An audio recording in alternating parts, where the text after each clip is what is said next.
Making good progress year on year is essential for each and every student that comes through the school gate. After administering the progress test in Maths or PTM, the reports will provide you with a wealth of information about Maths learning and attainment at that particular point in time. We looked at this data in earlier support videos. But as you continue using this benchmark test year on year, a bank of data can be built which will allow you to start looking at trends in the data. Here's Daisy Christodoulou on the importance of this standardised data. I think the benefits of standardised assessments are that they allow you to compare performance between pupils and across time very, very easily.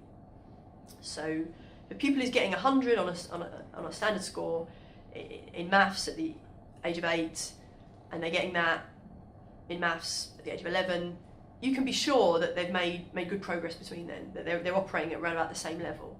So I think that comparability and that ease of understanding is a huge benefit. I think they offer the most precise method of assessing. All educational assessment is subject to some element of unreliability. Nothing is perfect. But the thing I like about standard scores is that they often can build in some idea of the confidence that you can have in them. Whereas for a lot of other kinds of assessments, you simply don't know how unreliable they are. You know that they probably are, but you don't know to what extent. So I like the idea that the standardised assessments come with those confidence intervals and warn you to be careful about making judgments based on them. So I think the comparability, I think they're the most precise and the most accurate of the kind of assessments that are out there, and I think as well as that, I think the granular level of detail you get from them. So what I mean by that is, if you look at the data you get from them, they're not all carved up into grades, and grades often mean that you lose information. So if you say that all pupils performing between this point and this point, we're going to call them a grade A, actually you're losing information there. So there'll be pupils who are still very different within that category who you're giving the same label.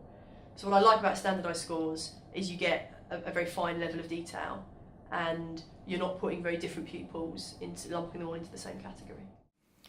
In this video, we will look at what longitudinal assessment data can tell you and how to use it to support individuals and groups. We will be looking at some examples of data. If you'd like to work with them too, these files are available for download next to the video link on our website, but having the files is not necessary for keeping up with this video. The easiest way to get started with looking at longitudinal data is to look at the group report. The listing of scores for the group immediately provides you with the progress category for all students who took the test the previous year. Further into the report, there is more information about the scores and their difference. To make the most of this information, it is useful to look at your own notes about what interventions and support have been put in place in the last year, and reflect that back on the progress made. Did attainment improve where interventions were made? Did extra support help? What about the students who are doing well? Were they given extension work, and does that show in their results? This kind of analysis can help you continue doing what works and stop spending resources on things that have little or no impact. Or did you try out a new method of teaching or new types of tasks that significantly improved results? Make a note of your findings and thoughts. It may be something you want to share with colleagues, or maybe just want a reminder for yourself of good practices that work. With that said, there is a note of caution that needs to be added to all use of data. Don't get too caught up in it. The data is there to complement other evidence and observations. It's there to help you, not to make decisions for you. I think there are two really common problems with data. One is that we collect it for other people rather than ourselves. Data can be incredibly useful, but if you do it for compliance purposes, to try and justify what you're doing, the people involved in the collection cease to value it, and you can overwork it, and that adds to teachers' workload. The other one is that when we take it too literally, data is incredibly useful at giving an objective start to problem solving, but it doesn't hold the answers itself. So if you just take data literally, then I think you're going to run into problems. If you start it as a conversation to start probing, then I think it has its uses. Now, let's look at some scores from an example group that has taken PTM 3 years in a row. In this section, we will be manipulating data on spreadsheets, but you can also look at the PDF reports from different years side by side for comparisons and to gain valuable information. I've combined the data from the 3 years into one spreadsheet, and I'm interested in the changes in standard age scores over the time period. You could also investigate changes in stay-nines or national percentile ranks, but here I've chosen the SAS because I wanted a really precise and detailed measure. On average, learning in maths in the group is within the average range and progressing to expectation. Although we see a slight upward trend here, the changes in the average standard age score for the group are small and may not be statistically significant. It is safest to conclude that teaching and learning in this group are good, and there has been no significant change over the 3-year period. If the trend were to continue in the following year or two, we could be more confident in saying significant improvement has happened in the group. But maintaining the current good level of teaching and learning is an achievement in itself. I've also made a scatter graph of the data points to help identify students who are adrift from this overall trend. This is really useful because we can immediately see which students are making good progress and which students need more support. There are a couple of really big dips in the second year scores, but looks like interventions and support were put in place and these students are now back on track with their learning. And it's also good to see so many students have been given the challenges and support they need to stay on their learning path and progress even above expectations. Looking at this graph, and when you're working with your own data, remember that if there is no big change in the standard age score from one year to the next, the student is progressing according to expectations. So getting a standard age score of 100 year on year means progress as expected, and that the student is learning. As long as you're confident that the students are doing their best and making the most of their potential, there's nothing to worry about if an individual student's standard age score doesn't change. Now, let's look at 2 students more closely to see how their learning has developed over the 3 years. Here we again can see how useful it is to have data from several years and be able to see these trends. Our view of these learners would be less rich if we could only see 1 or 2 of these points. It would be impossible to see this development and progress and really evaluate the teaching and learning strategies that have been used. NITA's score was within the average range the first year the test was administered, but in the second year there was a significant drop, and this is a sign that something serious has happened with her learning.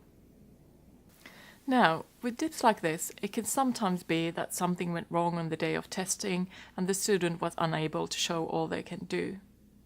If this happens, the results may be unreliable and should be used with caution, if at all.